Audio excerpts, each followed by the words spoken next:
ধন্যবাদ জানাচ্ছি। ইতিমধ্যেই আপনারা হেডলাইনটি দেখেছেন যে গত 29শে আগস্ট গণ অধিকার পরিষদের বিপ্লবী সভাপতি জনাব নুরুল হক নূরের উপরে পুলিশ এবং সেনাবাহিনীর যৌথ প্রযোজনায় যে বর্বরচিত হামলা, এই হামলা সারা বাংলাদেশের 20 কোটি জনগণকে নাড়া দিয়েছে। এই হামলার মাধ্যমে প্রমাণিত হয়েছে এই সরকারের পুলিশ এবং প্রশাসন এখনো ভারত তথা আওয়ামী লীগ কর্তৃক নিয়ন্ত্রিত।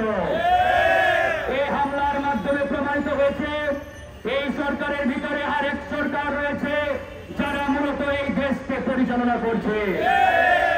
আজকে আমরা এই জাতীয় প্রেস ক্লাবের সামনে থেকে বলতে চাই, ডক্টর মোহাম্মদ ইউনূস সাহেব, আপনি আজকে যে চেয়ারে বসে রয়েছেন এই চেয়ার গণ অধিকার পরিষদ তথা ভিপি নূরদের কারণেই সম্ভব হয়েছে।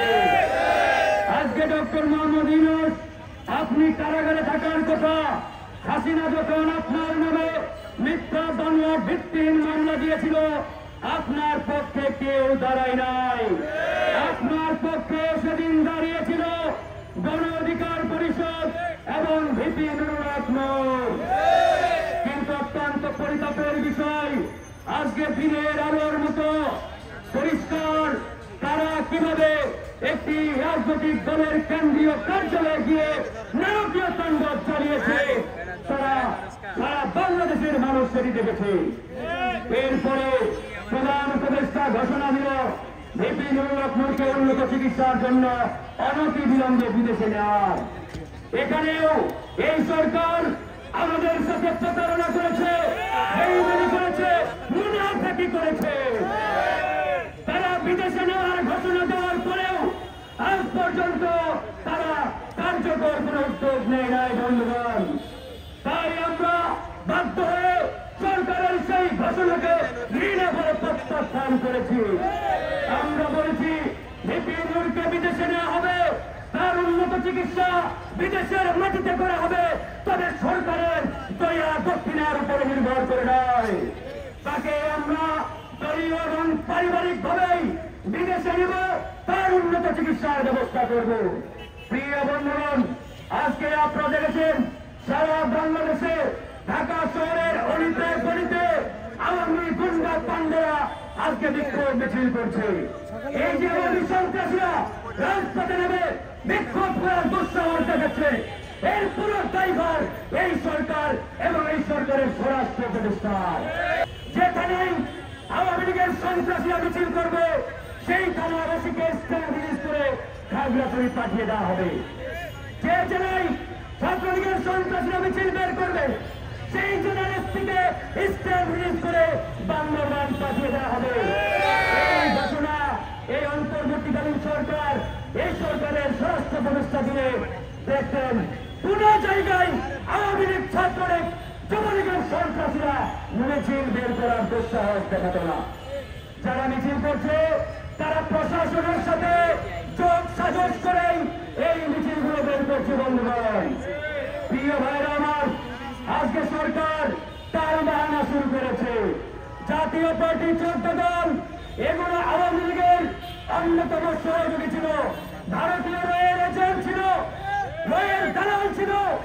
কিন্তু অত্যন্ত দুঃখের বিষয়, আওয়ামী লীগ নিষিদ্ধ করেছে আর আওয়ামী দোষরদেরকে সেনাবাহিনীর প্রোটোকলে পাহারা দিচ্ছে। এর চাইতে প্রতারণা, ভান্ডারি বিচারিতা আছে বলে আমি মনে করি না। তাই সরকারকে বলতে চাই, আপনারা যদি এই প্রতারণা ভান্ডারি অব্যাহত রাখেন তাহলে জাতীয় পার্টি আর 14 দলের বিষয়ে এদেশের জনগণ চূড়ান্ত সিদ্ধান্ত নিতে বাধ্য হবে। ভিপি নূরের উপরে হামলাকারীদের বিচারের জন্য 48 ঘন্টার আলটিমেটাম দেওয়া হয়েছিল। 48 ঘন্টা পেরিয়ে গেছে, সরকার সিদ্ধান্ত নেয় নাই, আইন শৃঙ্খলা বাহিনীর অ্যাকশন নেয় নাই। আমরাও বলতে চাই, এখন থেকে আর নরম সুরে কথা হবে না। আইনের প্রয়োজনে বাঁকা করে আমরা এই হামলার বিচার প্রয়োজনে যা যা করা দরকার তাই করবো। বন্ধুগণ, ভাইরা আমার, কার উপরে আস্থা রাখবো? সরকারের উপরে আস্থা রেখেছি, পুলিশ প্রশাসনের উপরে আস্থা রেখেছি, তারা কর্ণপাত করে নাই।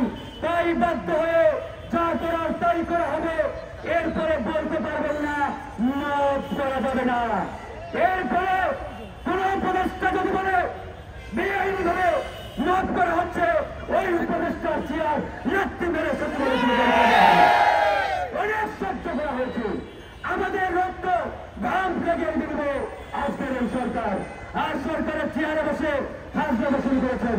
এই ফাজলামো আর সহ্য করা হবে না বন্ধুগণ। পরিশেষে একটা কথা বলে শেষ করবো, ছাত্রলীগ যুবলীগের সন্ত্রাসী ভাইরা সাবধান হয়ে যান।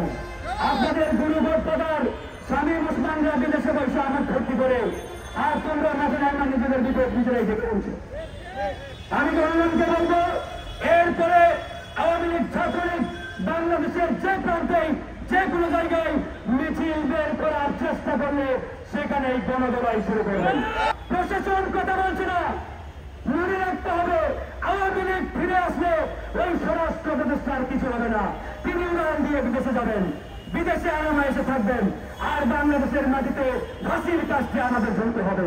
তাই আমাদের সিদ্ধান্ত নিতে হবে, এই আওয়ামী দেশের জাতীয় পার্টি 14 দল আওয়ামী সন্ত্রাসীদের বিরুদ্ধে আজ থেকে আমাদের নতুন লড়াই শুরু হলো।